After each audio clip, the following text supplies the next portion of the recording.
Isinulat ko po ang kwentong ito para mailabas ko rin ang bigat na matagal ko nang kinikimkim. Isa akong lalaki ngayon at nasa edad 40 na. Ngunit hindi ko po makakalimutan ang nangyari sa akin noong bata pa ako. Nangyari to sa aming probinsya sa bahagi ng Quezon taong 1986. Hindi ko na po sasabihin kung saan sa Quezon ito para na rin po protection sa mga nakatira doon. Ako po noon ay 8 taong gulang pa lamang. Ako po pala si Noel. Lumaki ako sa simpleng bahay sa gilid ng palayan. Mahirap lang po kami, Sir Jay, pero buo naman ang pamilya ko noon. 3 kaming magkakapatid at ako po ang bunso. Ngunit noong ako'y 6 na taong gulang, namatay po sa karamdaman ng tunay kong ama. Mahirap po ang naging buhay namin noon, kaya naman naiintindihan ko kung bakit napilitan si mama na muling mag-asawa. Si mama ay si Aling Leticia, isang tindera sa palengke. 3 buwan matapos mailibing ang aking ama, ipinakilala niya sa amin si Federico. Matangkad siya, payat pero matipuno, at lagi pong tahimik, Sir Jay. Wala siyang masyadong sinasabi, ni hindi siya ngumingiti po sa amin kahit minsan. Noong una, inakala ko lang na mahiyain siya, pero habang tumatagal, napapansin ko na kakaiba talaga ang mga kilos niya. Nagpakasal sina mama makalipas lamang ang 6 na buwan. Sa umpisa, maayos naman ang lahat. Nagpatayo pa nga po si Federico ng maliit na kulungan ng baboy sa likod ng bahay at tinulungan si mama sa palengke. Pero habang tumatagal, Sir Jay, napansin ko ang mga bagay na hindi ko po maintindihan. Madalas kong marinig si mama na umiiyak sa gabi. Kapag tinatanong ko siya kinabukasan, lagi niyang sinasabi na pagod lang daw siya. Si Federico naman, palaging gising tuwing hating gabi. Minsan nasilip ko siyang nakatayo sa labas ng bahay at nakatingin sa langit habang kumikidlat, para bang may hinihintay siya. Minsan nga, Sir Jay, nakita ko siyang kumakain ng hilaw na karne. Akala ko nagluluto siya ng pulutan, pero hindi ko talaga malimutan ang itsura niya habang sinasalok ang dugo mula sa mangkok gamit po ang kanyang kamay. Para siyang hayop kung lumamon. At nang mapansin niya ako, bigla siyang ngumiti sa akin. Ang unang beses kong makita siyang ngumiti. Pero hindi yun pangkaraniwang ngiti, Sir Jay. Parang may tinatago siya. Parang mayroon siyang balak. Kinabukasan, kinausap ko ang panganay kong kapatid, pero hindi niya ako pinaniwalaan. "Huwag kang mag-imbento, Noel. Nahihirapan na nga si mama dadagdagan mo pa." Sabi niya po sa akin, kaya tumahimik na lang ako. Pero sinimulan kong magmasid. Noong isang gabi, napansin kong wala si mama sa kanyang kama. Tahimik ang buong bahay, pero nadidinig ko ang mahihinang ungol mula sa likod bahay.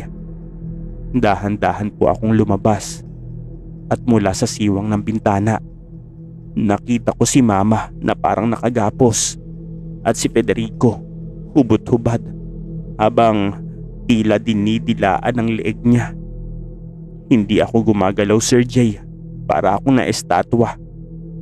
Kinabukasan, wala akong sinabi kahit kanino dahil natatakot po ako. Dumala sa mga kakaibang pangyayari. Nawawala ang mga alagang manok. Ang mga baboy na alaga namin bigla na lang namatay pero walang sugat. Parang may sumisip-sip ng laman nila mula sa loob. Minsan may batang kapitbahay kaming nawawala. Hindi na siya natagpuan. Sabi ng mga matatanda baka daw napulbos ng aswang. At sa tuwing madidinig ko ang salitang aswang, si Federico agad ang naaalala ko. Hanggang isang gabi, Sir Jay, hindi po ako makatulog. Umuulan pa noon. Malakas ang kulog at kidlat. Napansin kong wala sa aking tabi si mama. Nagsindi ako ng kandila at lumabas po ng kwarto. Tahimik ang bahay. Dahan-dahan akong naglakad patungong kusina. Napansin kong bukas po ang likuran ng pintuan at lumapit ako at sumilip sa labas. Sa ilalim ng ulan, nakita ko si Mama nakahandusay sa lupa at duguan, at si Federico may hawak na itak. Basang-basa ito sa ulan pero hindi alintana ang mga mata niya. Parang hayop na pula at nanlilisik po ito. Kinakaladkad niya ang katawan ni Mama papunta sa kulungan ng baboy. Doon niya ito isinampas sa lamesa. Hindi po ako agad kumilos, para akong natuklaw ng kilabot. Nang sinimulan niyang hiwain ang tiyan ni Mama, doon po ako napasigaw. Nabitawan niya po ang kanyang itak at bigla siyang lumingon at sumigaw po siya ng Noel. Sinigaw niya ang pangalan ko ng paggalit.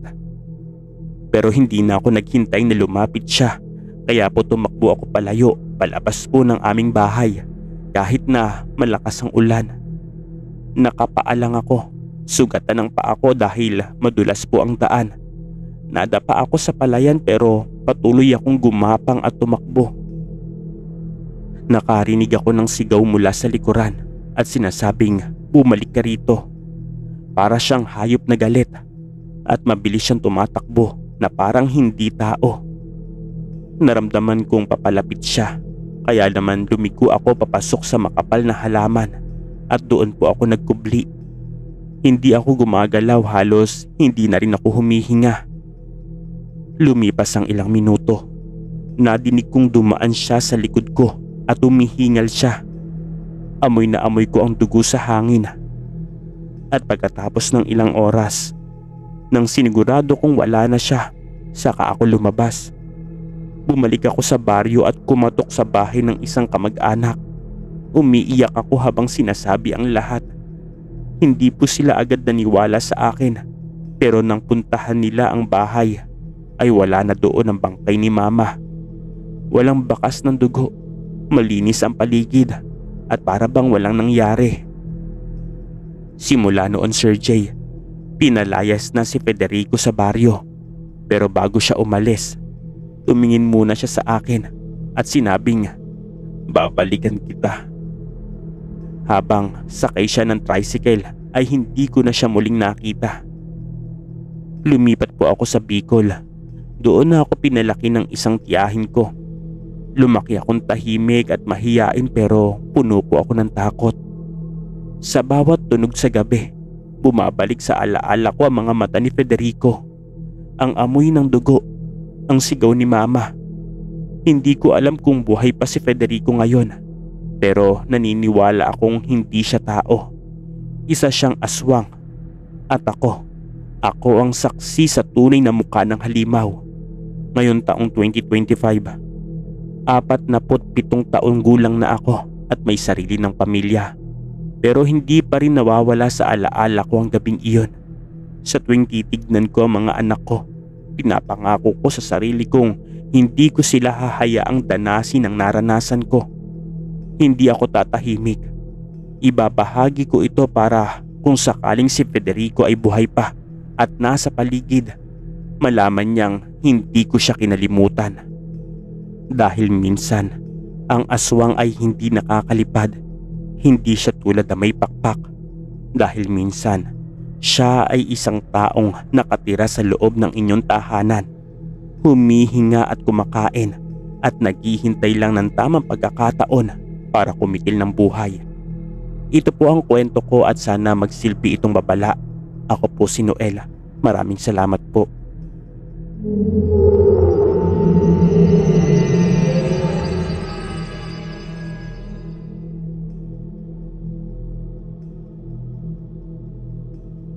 Ang kwento ko pong ito ay hango sa isang mapait at nakakatakot na karanasan ko noong ako'y 9 na taong gulang pa lamang.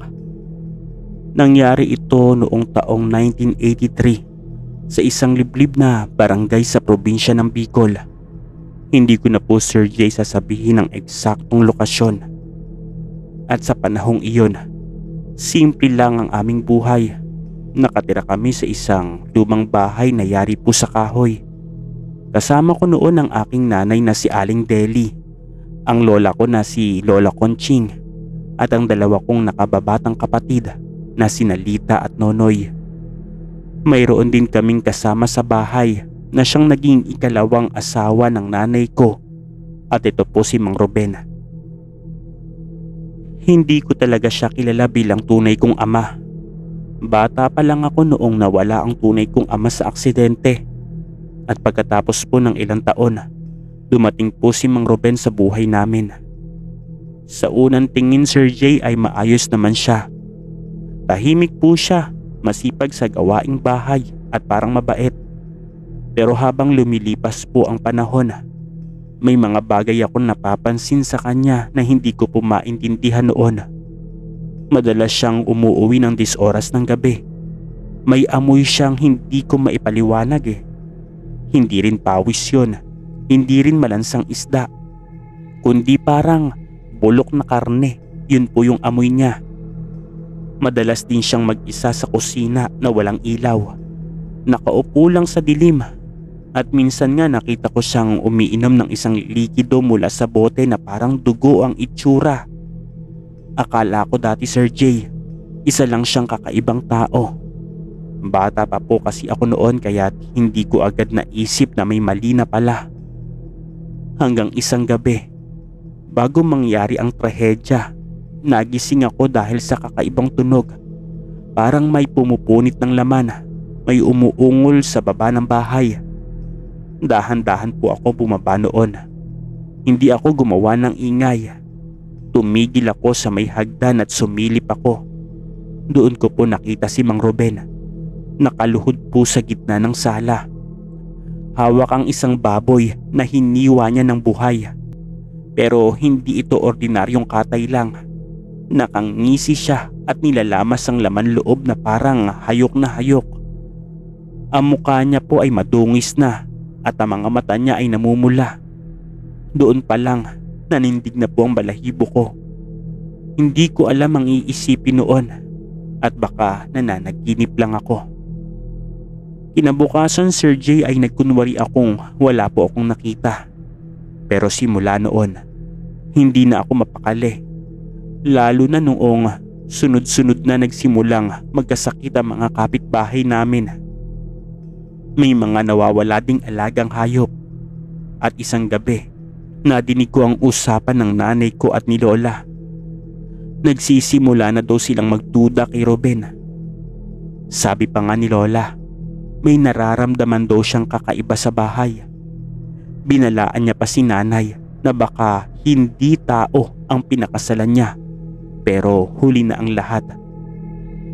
Dumating ang gabi ng trahedya, gabi ng Sabado, November 5, 1983. Nasa kama ako kasama si Nonoy at Lita. Si nanay at si Lola naman ay nasa kusina.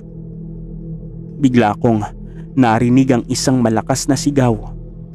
Sumunod ay ang tunog ng nababasag na pinggan. Sumilip po ako sa siwang ng pintuan at tumambad po sa akin ang hindi ko inaasahan. Si Mang Ruben, Sir Jay. Pero hindi na siya mukhang tao. Nakalabas ang matutulis niyang ngipin. Ang mga mata niya ay sobrang pula at ang balat niya parang nangingitim na kaliskis. Duguan po ang kanyang bibig. Si nanay, nakabulagta sa sahig, gumugulong habang sinusubukang gumapang palayo. Si Lola naman ay nakapalupot sa kanya. Pilit siyang inaawat. Pero mabilis at malakas si Ruben. At sa isang iglap, sinaksak niya ng matalas na kutsilyo si Lola sa leeg at tumalsik ang dugo sa pader. Hindi po ako makagalaw noon. Hindi ako makasigaw. Nanginginig lang ako habang pinipigilan ang aking hininga. Nadinig ko ang huling hiyaw ni nanay bago siya tadtarin ng stepfather ko. At pagkatapos noon, dumiretso si Mang Ruben sa kwarto namin at dali-dali kong tinakpan ng kumot si Nonoy at Lita at nagtago ako sa ilalim ng kama. Maya-maya ay pumasok si Mang Ruben. Dala niya po ang isang kutsilyo. Walang sino man ang nagsasalita. Isang iyak lang ang nadinig ko. Si Lita. Pagkatapos ay isang malakas na tunog at sumunod na ang katahimikan. Umagos ang dugo mula sa kama. Pumatak po ito sa sahig malapit sa akin. Doon na ako napaiyak sa takot. Pero pinilit kong huwag gumawa ng ingay.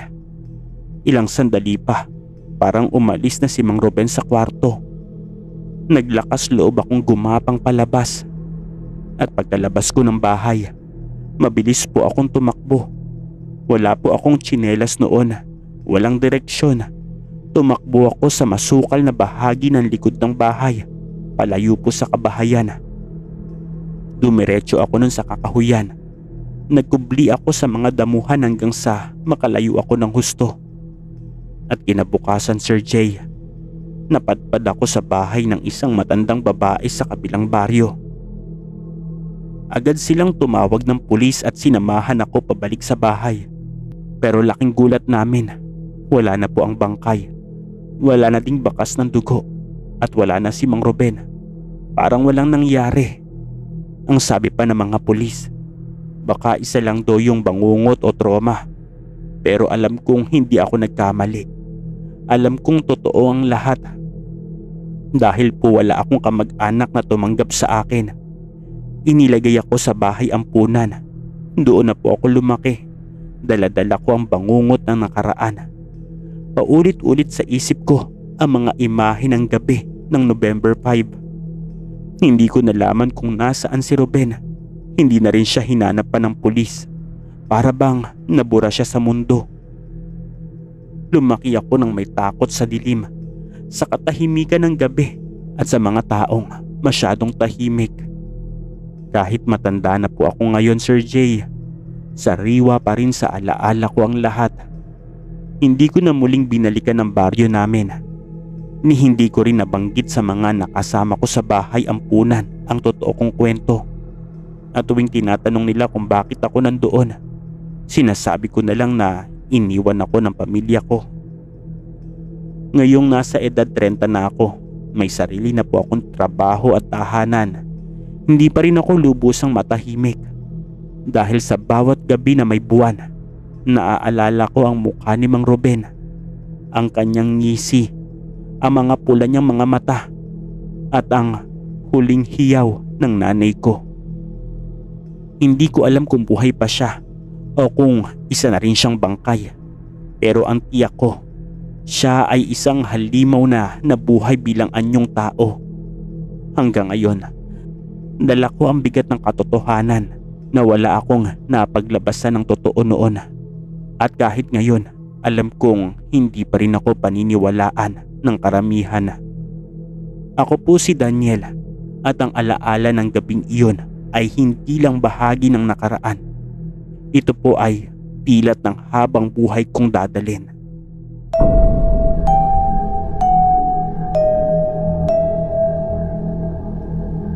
Istorya Tagalog Horror Stories.